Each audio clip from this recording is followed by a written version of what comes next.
అన్నా నమస్తేనే రేవంత్ అన్న.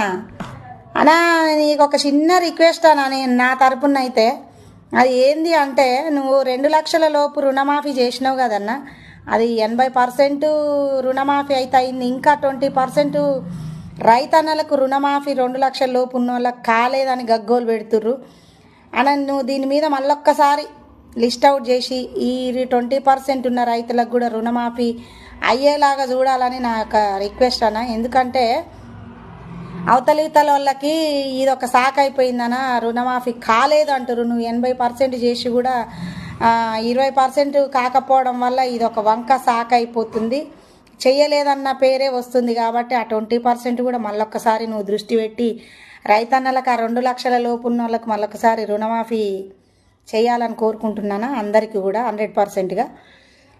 ఇంకోటి ఏంటంటే, రైతు భరోసా 15,000 అనేసి 12,000కు నిర్ణయించి జీవో తెచ్చినామన్న. దాని గురించి కూడా సరే 12,000 ఇస్తున్నావు అంటే రైతన్నలు దీనికి కొద్ది కాలం అడ్జస్ట్ కావాల్సిందే. ఒక దఫా 2 దఫాలు ఈ 12,000 తీసుకుంటే మరి నెక్స్ట్ 15,000 వచ్చే మార్గం కూడా చూస్తారు. ఎందుకంటే దేశం మన రాష్ట్రంలో బడ్జెట్ని కూడా రైతన్నలు దృష్టి పెట్టుకోవాలి. ఈ 12,000 ఇప్పటి వరకు అయితే 12,000 తీసుకోవాలని రిక్వెస్ట్.